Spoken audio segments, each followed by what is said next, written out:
সুপ্রিয় শিক্ষার্থীরা, এই মুহূর্তে তোমরা যে যেখান থেকে আমাকে দেখছো সবারই সুস্থতা এবং দীর্ঘায়ু কামনা করছি। রাজশাহী বোর্ডে 2025-এ এসএসসি পরীক্ষায় আসা পদার্থবিজ্ঞানের একটা সৃজনশীল নিয়ে, 1 নম্বর সৃজনশীল, এটা নিয়ে আমি একটু আলোচনা করব। এখানে ক আর খ এই প্রশ্ন দুইটি এসেছে তোমাদের প্রথম অধ্যায় থেকে, আর গ আর ঘ এটা এসেছে আমাদের দ্বিতীয় অধ্যায় মানে গতি থেকে। খুবই সিম্পল, একদম সহজ একটা প্রশ্ন। রাজশাহী বোর্ড সচরাচর এরকম সহজ প্রশ্ন করে না। একটু মনোযোগ সহকারে খেয়াল করো, দেখলেই পারবা, ঠিক আছে? এটা প্র্যাকটিসও করতে হবে না, খুবই সিম্পল প্রশ্ন। কতে কি বলেছে? মাত্রা কাকে বলে? এটা হচ্ছে প্রথম অধ্যায়ের। মাত্রা কি জিনিস? আমরা জানি কোন একটা ভৌত রাশিতে উপস্থিত যে মৌলিক এককগুলো তার সূচকই হচ্ছে মাত্রা। তাহলে তুমি কি লিখবা মাত্রার সংজ্ঞা? যে কোনো ভৌত রাশিতে উপস্থিত মৌলিক রাশিসমূহের সূচককে কি বলে? মাত্রা বলে। এটা তোমরা তোমাদের মতো করে লিখতে পারবে এবং একটা উদাহরণ দিয়ে দিবা। বলবা যে যেমন হচ্ছে বেগের মাত্রা দিয়ে দিবা, বলবো যে বেগের মাত্রা L T ইনভার্স 1, অথবা ত্বরণের মাত্রা দিয়ে দিবা L T ইনভার্স -2। এই যে এরকম বেগের মাত্রা হচ্ছে L T ইনভার্স 1, এটা হচ্ছে বেগের মাত্রা, L কি লেন্থ, T হচ্ছে টাইম, আর ত্বরণের মাত্রা কি L T ইনভার্স -2। এইভাবে দিয়ে দিবা। হ্যাঁ, দুটো উদাহরণ দিয়ে যে কোনো একটা উদাহরণ দিলেও হবে। এবার আসো ভার্নিয়ার ধ্রুবক সার্বজনীন ধ্রুবক নয় কেন, ব্যাখ্যা করো। আচ্ছা, ভার্নিয়ার ধ্রুবক কি ছিল? যে আমাদের স্লাইড ক্যালিপার্সের ভার্নিয়ার স্কেলের ক্ষুদ্রতম এক ঘরের মান মূল স্কেলের ক্ষুদ্রতম এক ঘরের মানের থেকে কতটুকু ছোট, তাকে ওই যন্ত্রের ভার্নিয়ার ধ্রুবক বলে। আর আমরা এও জেনেছি যে এক এক ধরনের ভার্নিয়ার স্কেলের ভার্নিয়ার ধ্রুবক এক এক ধরনের হয়। কারণ কি? ওই যে কোন ভার্নিয়ার স্কেলের ভার্নিয়ারের যে দাগ সংখ্যা সেটা থাকে 10টা, ভার্নিয়ারের 10টা দাগ মূল স্কেলে 9টা দাগের সাথে মিলে। আবার কিছু কিছু ভার্নিয়ার স্কেলে ভার্নিয়ারের 20টা ঘর মূল স্কেলের 19 ঘরের সাথে মিলে। এই কারণে ভার্নিয়ার ধ্রুবকেরও তারতম্য ঘটে। 0.1 হতে পারে, 0.05 মিলিমিটার হতে পারে, ঠিক না? 0.02 মিলিমিটার হতে পারে। তো এই কারণেই ভার্নিয়ার ধ্রুবক যেহেতু এক এক স্লাইড ক্যালিপার্সের জন্য এক এক রকম, এই কারণে ভার্নিয়ার ধ্রুবক যেটা সেটা কিন্তু সার্বজনীন ধ্রুবক না। আমরা জানি অন্যান্য যে ধ্রুবক, মহাকর্ষীয় ধ্রুবক জি সার্বজনীন ধ্রুবক, তারপর হচ্ছে গ্র্যাভিটেশনাল যে জি স্মল জি 9.8 সেটাও সার্বজনীন ধ্রুবক। তারপরে হচ্ছে আরো অনেক আছে, মোলার গ্যাস ধ্রুবক সার্বজনীন ধ্রুবক। কিন্তু আমাদের ভার্নিয়ার ধ্রুবক সেটা ধ্রুবক হলেও সেটা সার্বজনীন ধ্রুবক না। এক এক ভার্নিয়ার স্কেলে ভার্নিয়ার ধ্রুবকের মান এক এক রকম হবে। একটু ব্যাখ্যা লিখে দিবা। হ্যাঁ, এগুলো তোমরা পারবা, এগুলো আমি লিখবো না। হ্যাঁ, আমার বিশ্বাস এগুলো তোমরা শুনলেই পারবা। তাহলে আমাদের গতে যাই, মূল যেই ম্যাথমেটিক্যাল যে কোশ্চেন সেটাতে যাই। ওসি অংশে সমতরণ থাকলে সি বিন্দুতে বেগ কত? ওসি অংশ কোথায়? এই যে এখানে। আগে গ্রাফের দিকে একটু লক্ষ্য করো, যে যে লেখচিত্র দেওয়া আছে সেখানে এক্স অক্ষ বরাবর আমাদের কি দেওয়া আছে? সময়। এক্স অক্ষ, এটা কিন্তু এক্স অক্ষ। হ্যাঁ, এক্স অক্ষ বরাবর সময়, আর ওয়াই অক্ষ বরাবর আমাদের দেওয়া আছে কি? সরণ। মানে সরণ বনাম সময় লেখচিত্র দেওয়া আছে। একটু খেয়াল করো যে ওসি অংশ এখানে সমতরণ নির্দেশ করেছে, বলাই আছে যে ওসি অংশে সমতরণ আছে। তাহলে সমতরণ যদি থাকে সেইখানে সি বিন্দুতে বেগ বের করতে হবে। আচ্ছা, একটু খেয়াল করো যে এইখানে এই যে ও বিন্দু যেখানে, সেইখানে স্থির অবস্থায় ছিল না, কোনো সরণ ছিল না, তাহলে সেখানে কোনো বেগ আছে? বেগ নাই কিন্তু। তাহলে ওসি অংশে ও বিন্দুতে কিন্তু আদি বেগ 0। তাহলে সি বিন্দুতে যে শেষ বেগ সেটা বের করতে হবে। আমরা খুব সুন্দর একটা ছোট্ট সমীকরণ জানি না, দেখো। গ আমি এইখানেই করে দিয়ে পরে হয়তো মুছে দিব। গ এখানেই করে দিই। হ্যাঁ, গ তুমি জাস্ট সমীকরণটা লিখবা। ওসি অংশে এইভাবে লিখবা যে ওসি অংশে এই ওসি গ্রাফে আমরা যদি এই সমীকরণটা লিখি, গতির এই সমীকরণ, যে s সমান হচ্ছে u plus v divided by 2 into হচ্ছে t, জাস্ট এটা লিখলেই হবে। s সমান হচ্ছে u plus v by 2 into t। ঠিক আছে? দেখো এই যে আদি বেগ 0, শেষ বেগ আমরা বের করে ফেলবো c বিন্দুতে, আর s হচ্ছে সরণ, t হচ্ছে টাইম, সময়। তাহলে এখান থেকে যদি তুমি ভ্যালুগুলো বসায় দাও, s কত, সরণ কত? 45 মিটার না? u আদি বেগ 0, v আমরা কি করব? বের করব। নিচে হচ্ছে 2 ইনটু হচ্ছে t। t কত? সময় দেখো তো, 0 থেকে কত? 6 সেকেন্ড সময় না? তাহলে 6 ওকে, তুমি একটু কাটাকাটি করতে পারো নিচে উপরে, 2 দিয়ে 6 কে কাটলে কত হয়? 3 হয় না? তাহলে 45 সমান হচ্ছে 0 আর v যোগ করলে তো v, v এর সাথে 3 যোগ করলে কি হয়? গুণ করলে কি হয়? 3v। তাহলে এখান থেকে তুমি v যদি রেখে 3 এই পাশে আনো, ভাগ করতে হবে না। তাহলে তুমি এখান থেকে আলটিমেটলি লিখতে পারবা v ইকুয়াল হচ্ছে 45/3। এটা যদি কাটাকাটি করো, যদি ভাগ করে দাও, তাহলে কত হবে? 15 মিটার পার সেকেন্ড। তাহলে c যে বিন্দু, সেই বিন্দুতে বেগ হচ্ছে 50 মিটার পার সেকেন্ড। তোমরা একটু সাইডে লিখে দিবা, সাইড নোট, এখানে সাইড নোট লিখে দিবা, যেখানে আদি বেগ u সমান 0, সময় t সমান হচ্ছে 6 সেকেন্ড। হ্যাঁ, এটা তো জানো নিশ্চয়ই, সাইডে লিখতে পারবে না, আমি লিখে দিলাম না, এটা খুবই সিম্পল। হ্যাঁ, এটা থাকুক, আদি বেগ u সমান 0, সময় t সমান হচ্ছে 6 সেকেন্ড, তারপরে সরণ s সমান হচ্ছে 45 মিটার। এটা খালি সাইডে লিখবা, তারপরে এইটুকুই তোমার হয়ে যাবে। হ্যাঁ, গ এইটুকু কমপ্লিট। আমরা ঘতে যাই, আমাদের মূল যে প্রশ্ন ঘ, সেটাও সহজ।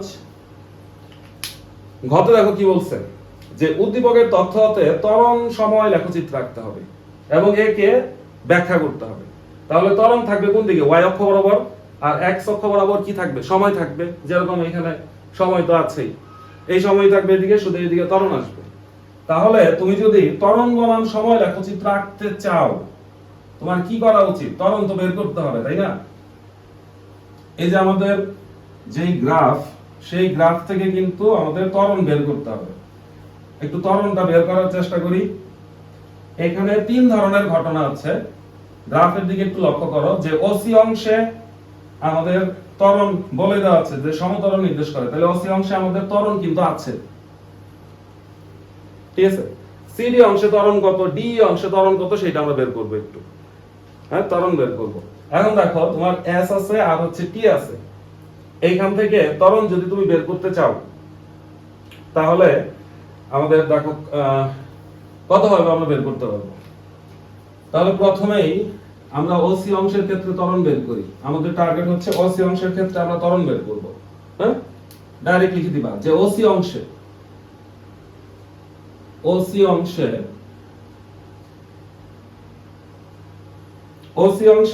দেখো তো, ওসি অংশে যদি তুমি ত্বরণ বের করতে চাও, একটু আগে আমরা শেষ বেগ পেয়েছি না ভি, হ্যাঁ, 15 মিটার পার সেকেন্ড, আর আদি বেগ কত? 0, সময় কত? 6। তাহলে সেখান থেকে ত্বরণ বের হবে না? তাহলে ওসি অংশে তুমি ডাইরেক্ট ত্বরণ সমান কি লিখতে পারো? ত্বরণ কি? বেগের পরিবর্তনের হারকে ত্বরণ বলে। তাহলে v - u/t না? সিম্পল। তুমি v কি? শেষ বেগ। একটু আগে বের করছি আমরা, শেষ বেগ কত ছিল? 15। আদি বেগ কত ছিল? 0 ওসি অংশে। আর সময় এখানে কত? সময় ব্যবধান হচ্ছে 6 সেকেন্ড। তাহলে দেখো তো, 15 থেকে 0 বিয়োগ করলে তো 15ই, সেটাকে তুমি 6 দিয়ে যদি ভাগ করো, 6 দুগুণে 12, আর হচ্ছে 3 থাকে 30, 5 6 30, তাহলে ভাগ করলে দেখবা 2.5 মিটার পার সেকেন্ড স্কয়ার বের হবে। এটা হচ্ছে ত্বরণ কোথায়? ওসি অংশে। এবার সিডি অংশে তুমি ত্বরণ বের করতে চাও, একবারে আমি খুব সহজ সিম্পল ভাষায় এটা বের করে দেব। হ্যাঁ, সিডি অংশে পরবর্তী যেই গতিপথ, সেটা হচ্ছে সিডি। সিডি অংশে ত্বরণটা বের করার জন্য তুমি এটা দিয়ে কি পারবা? এটা দিয়ে পারবা না, তুমি তো ডি অংশের শেষ বেগ জানো না। সি অংশে যেই বেগ, এই যে সি বিন্দুতে যেই বেগ, সেটা কিন্তু আমরা জানি, ওই যে 15 মিটার পার সেকেন্ড, সেটা হচ্ছে এই বিন্দুতে বেগ। কিন্তু ডি বিন্দুতে আমরা বেগ জানি না। তার মানে এইটুক অংশের ক্ষেত্রে আমরা কিন্তু আদি বেগ জানি, শেষ বেগ জানি না। ইউ জানি, টি কি জানি? সময় ব্যবধান জানি, এই যে 6 থেকে 10 হয়েছে, তাহলে টি কত? 4।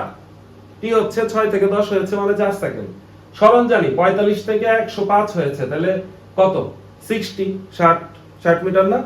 তাহলে আমরা s জানি, t জানি, u জানি, ওই s সমান ut plus half of at square দিয়ে বের করা যাবে। দেখো, তাহলে cd অংশে যদি আমরা লিখি যে s সমান হচ্ছে ut প্লাস হচ্ছে হাফ অফ at স্কয়ার। দেখো তো, সরণ কত? আমি ডাইরেক্ট বসায় দিচ্ছি। সরণ কিন্তু এইখান থেকে এইটুকু, এই ব্যবধানটা হচ্ছে সরণ। 45 থেকে 105 হয়েছে, তার মানে কত? 60 মিটার।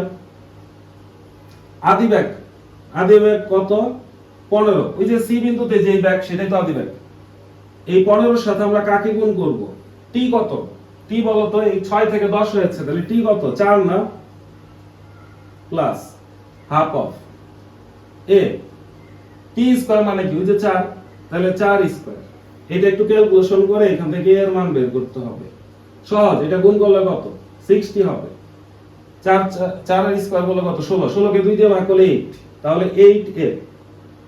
ঠিক আছে, 8a। মজা আছে এখানে, দেখো এটা দিয়ে কি বের হয়। 60 যদি এই পাশে আনো তাহলে 60 - 60 সমান হচ্ছে 8a। তাহলে দেখো তো 60 থেকে 60 বিয়োগ করলে 0 হবে না? 0 সমান হচ্ছে 8a। তার মানে আলটিমেটলি তুমি a সমান কিন্তু 0ই পাচ্ছ। এই যে 8 এই পাশ থেকে এই পাশে আসলে 0 কে যদি 8 দিয়ে ভাগ করো 0ই তো হবে। তার মানে সিডি অংশে আসলে ত্বরণ নাই, সেখানে সমবেগ। ত্বরণ না থাকা মানে কি? সেখানে বেগের কোনো পরিবর্তন নাই। বেগ সি তে যাচ্ছিল, ডি তেও তাই থাকবে। বুঝছো? হ্যাঁ, আচ্ছা। তাহলে এটা গেল সিডি অংশে। তোমরা কিন্তু সাইড নোট লিখে দিবা।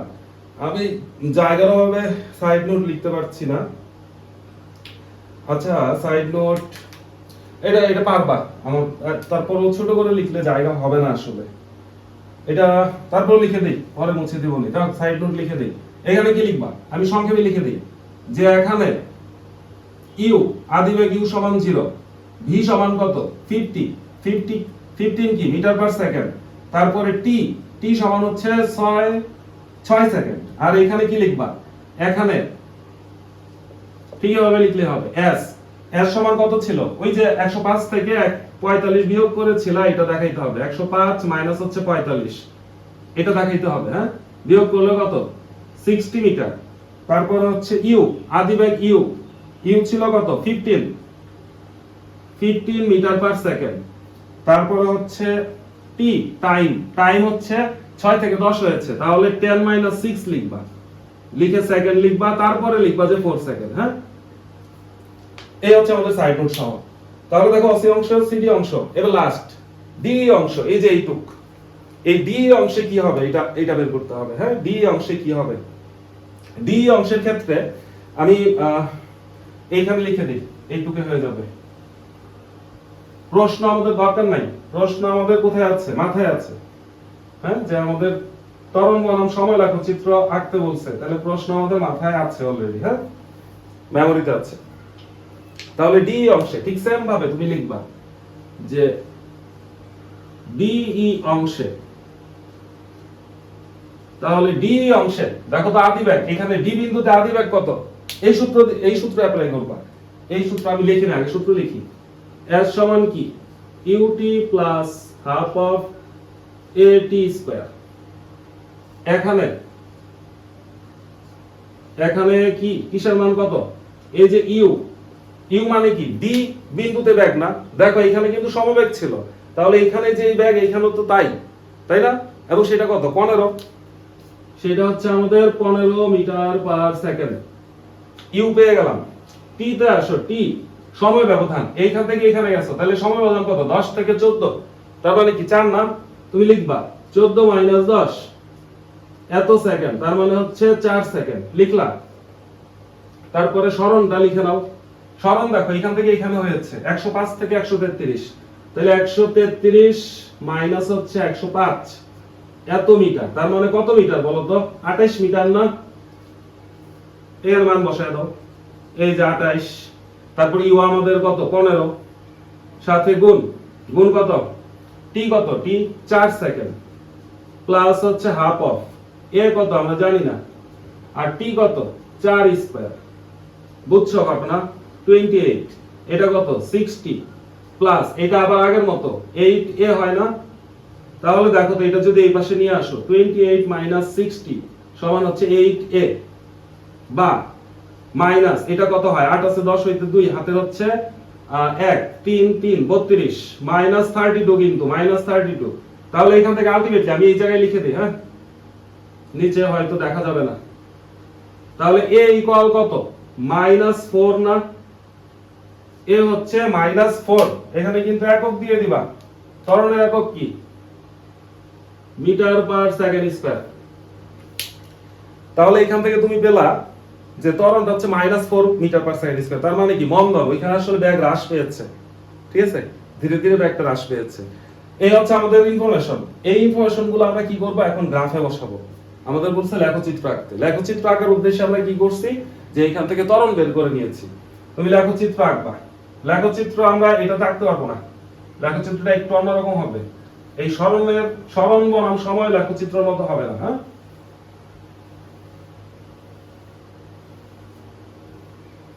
তাহলে কিসের মতো হবে লেখচিত্রটা সেটা একটু আঁকবো আমরা। এই রাজশাহী বোর্ড দরকার নেই, ঠিক আছে, আমরা জানি এটা রাজশাহী বোর্ড। তাহলে আমরা লেখচিত্র আঁকবো এর ভিতরে। তুমি কি লিখবা? এই ইনফরমেশন পরে তোমরা লিখবা যে এক্স অক্ষ বরাবর সময় এবং ওয়াই অক্ষ বরাবর ত্বরণ বসিয়ে ত্বরণ বনাম সময় লেখচিত্র আঁকা হলো, এই কথাটা লিখবা। হ্যাঁ, ইনফরমেশন বের করে এটা লিখবা। আমি শুধু এঁকে দিই। তাহলে দেখো এক্স অক্ষ একটু মাঝামাঝি বরাবর তুমি অক্ষ নিবা, মাঝামাঝি বরাবর অক্ষ নিবা মানে হচ্ছে এরকম হবে, এই ধরো এক্স অক্ষ। আর ওয়াই অক্ষটা তুমি উপরে নিচে নিবা, কারণ হচ্ছে আমাদের ত্বরণের মান নেগেটিভ আছে, তাই না? সোজা করে আঁকা সম্ভব না, এইটাই সম্ভব, মানে আমি এখন এত ধৈর্য নেই, আঁকা অবশ্যই সম্ভব। তাহলে এইদিকে কি সময় আর এইদিকে হচ্ছে আমাদের ত্বরণ বসায় নিলাম। এইদিকে রেখাটা আসলে এই যে এইদিকে আরো আছে, বুঝছো? এই যে এক্স প্রাইম, এখানে কি এক্স, এখানে হচ্ছে ওয়াই, এখানে হচ্ছে ওয়াই প্রাইম বা ওয়াই নেগেটিভ। এটা হচ্ছে মূল বিন্দু 0। এখন খেয়াল করো বিন্দুগুলো আমি বসাবো। তাহলে তোমার সময় কত ছিল? 14 পর্যন্ত ছিল, মনে আছে? হ্যাঁ, 2 সেকেন্ড পর পর, আমার মনে আছে গ্রাফটা। তাহলে 2 সেকেন্ড পর পর গ্রাফ হবে। তাহলে 1 2 3 4 5 6 7 হয়ে গেছে আমাদের 14। 2 4 6 লিখি, 2 4 6 8 10 12 14। এটা কি? এদিকে হচ্ছে সময়, টাইম। আর এদিকে হচ্ছে আমাদের ত্বরণ। এভাবে লিখবা একটু, যে ত্বরণ হচ্ছে আমাদের এইদিকে। হ্যাঁ, নিচেও ত্বরণ আছে। তাহলে এটা এরকম দিতে পারো, ত্বরণ উপরে নিচে, এবং সেটার একক দিয়ে দিবা। একক হচ্ছে কি? Metre per second square. আর এদিকে সরণ আমি পরে বসাচ্ছি, সরি এদিকে হচ্ছে টাইমটা আমি পরে বসাচ্ছি। দেখো তাহলে ত্বরণ আমাদের কি কি আছে, শুধু ওই ইনফরমেশন নিলে হবে। 2.5 আছে, 0 আছে, আর হচ্ছে -4 আছে। -4 যদি এইটা হয়, ধরো এখানে 4টা ঘর, তাহলে এটা হচ্ছে 2, এইখানে হচ্ছে 2, এখানে হচ্ছে 4। 2.5 মানে 3 এর চেয়ে একটু কম। এটা আমাদের 2.5 না, এটা হচ্ছে আমাদের 2.5, বুঝছো? আর এটা 2, ধরো 4 লিখলাম। বুঝছো কি ঘটনা? একটু ইজি হচ্ছে। এদিকে ত্বরণ, এইখানেও ত্বরণ, ওইখানে পজিটিভ ত্বরণ, এখানে নেগেটিভ ত্বরণ। ওয়াই অক্ষ বরাবর, ওয়াই উপরে কি পজিটিভ, নিচে নেগেটিভ। আর এদিকে সময় তো সব পজিটিভই, তাহলে এই জন্য সময় এই পাশে আমরা নেই নাই। তাহলে 2 4 6 8 10 12 14 সময়, এতটুকু সেকেন্ড পর্যন্ত সময়। এখন দেখো আমাদের সময় প্রথম 6 সেকেন্ড পর্যন্ত, এই যে এইটুক পর্যন্ত 6 সেকেন্ড পর্যন্ত তার ত্বরণ কত ছিল? 2.5 ছিল না? আমি লাল কালি দিয়ে লিখি, এইখান থেকে ত্বরণের লেখচিত্রটা এমনি যাবে, ঠিক আছে? 6 সেকেন্ড পর্যন্ত তার ত্বরণ ছিল 2.5, তাহলে এটা ঠিক আছে। এখন দেখো সিডি অংশ, সেইখানে কি ছিল? এটা কিন্তু ওসি অংশ। তাহলে এটা ধরো যে সি বিন্দু, এটা হচ্ছে আমাদের ও বিন্দু, আমি ডাইরেক্ট বিন্দু বসায় দিচ্ছি। ও আর সি, ওসি অংশ ত্বরণ ছিল 2.5, সিডি অংশ ত্বরণ কত? 0। তাহলে 0 হইলে ত্বরণ তো উপরে থাকবে না, নিচেও না, এটা হবে না এটা। এবং পরে সময় কি ছিল? সময় ছিল 4, মানে 6 থেকে 10 পর্যন্ত। তাহলে এই সময়টা না, বুঝছো? এটা একটু মোটা করে দিবা। এখন এখান থেকে কিন্তু ডাইরেক্ট ফল করেছে আমাদের যে লেখচিত্র, সেটা কিন্তু ডাইরেক্ট ফল করেছে। তুমি এইভাবে ডট ডট দিয়ে দিতে পারো, ওসি অংশ, তারপর এটা। এই যে এইটাও কিন্তু আমাদের সি বিন্দু, আর এটা হচ্ছে আমাদের ডি বিন্দু, বুঝছো? ওই বিন্দু আর এই বিন্দু কিন্তু একই। এবার আসো ডি অংশ। ডি অংশে কি ছিল? -4। তাহলে -4 মানে এই বরাবর না? তাহলে এই যে এইখান থেকে এই পর্যন্ত হবে, হ্যাঁ, 14 পর্যন্ত 4 সেকেন্ড। পরবর্তী 4 সেকেন্ডে তার ত্বরণ ছিল -4। তাহলে এইটা এইখান থেকেও কি হবে? এরকম ডট ডট দিয়ে জয়েন করে দেব। তাহলে এইটা ডি বিন্দু, এইটাও কিন্তু ডি বিন্দু, আর এইটা হচ্ছে আমাদের ই বিন্দু, বুঝছো? গ্রাফ জাস্ট এইটুকু লিখবা, এর চেয়ে বেশি আর কিছু লিখবা না। ও আরেকটা কথা, যে আমরা সময়টা লিখি নাই না, তাহলে এইদিকে হচ্ছে সময়, এভাবে লিখবা যে সময়, এবং সেটার একক কি? সেকেন্ড। এটা তুমি এইদিকে বসাইছো, এটা বুঝাইলেই হবে। হ্যাঁ, এই হচ্ছে গ্রাফ। এটা আঁকার আগে আমি কি বলছি? এটা ক্যালকুলেশন করার পর তারপরে তুমি লিখবা, ক্যালকুলেশন শেষে লিখবা যে x অক্ষ বরাবর সময় এবং y অক্ষ বরাবর ত্বরণ বসিয়ে ত্বরণ বনাম সময় লেখচিত্র আঁকা হলো। আঁকানো শেষ। এটা আঁকাইলা, এটা খাতাতেও আঁকাইতে পারো, গ্রাফ পেপারও আঁকাইতে পারো, কোনো সমস্যা নাই। খাতাতে আঁকাইলে পেন্সিল দিয়ে খুব সুন্দর 90 ডিগ্রি অ্যাঙ্গেল করে মেপে মেপে এঁকে ফেলবা। ওই যে সেন্টিমিটার দাগ কাটা থাকে না, তুমি 2 সেন্টিমিটার বা 1 সেন্টিমিটার পর পর দাগ নাও, তাহলে সমান মিলে যাবে, 100% মিলে যাবে, ফুল মার্কস পাবা। ঠিক আছে, পেন্সিল দিয়ে আঁকবা। তাহলে আঁকানোর পরে তারপরে কি লিখবা? তারপর বর্ণনা, লেখচিত্র তো বর্ণনা লাগবে। লিখবা যে ওসি অংশে ত্বরণ ছিল, কত ত্বরণ ছিল? 2.5। সিডি অংশে সমবেগে চলেছিল, এটা সম্ভবত একটা গাড়িটি সিডি অংশে সমবেগে চলেছিল, আর ডি অংশে গাড়িটির মন্দন ছিল এবং সেই মন্দন কত? 4 মিটার পার সেকেন্ড স্কয়ার। হ্যাঁ, এই যে এগুলাতে মাইনাস হবে, এগুলাতে মাইনাস হবে, আমি দিতে ভুলে গেছি, এখানে মাইনাস দিয়ে দিবা। বুঝছো? এই বর্ণনা আর কিছু দরকার নাই, অল্প একটু বর্ণনা দিবা। ওসি অংশে একবার লেখচিত্র হতে আমরা দেখতে পাই যে ওসি অংশে গাড়িটি 2.5 মিটার পার সেকেন্ড স্কয়ার ত্বরণ নিয়ে চলছিল। সিডি অংশে গাড়িটির কোনো ত্বরণ ছিল না, সমবেগে চলছিল, এবং ডি অংশে গাড়িটির মন্দন ছিল 4 মিটার পার সেকেন্ড স্কয়ার। এই হচ্ছে রাজশাহী বোর্ড 2025 কমপ্লিট। খুবই চমৎকার একটা প্রশ্ন এবং হচ্ছে স্ট্যান্ডার্ড একটা প্রশ্ন। এই পর্যন্তই থাকুক, আর কিছু না। আল্লাহ হাফেজ। ক্লাস মনে হয় বড় হয়ে গেছে। আল্লাহ হাফেজ, ভালো থেকো।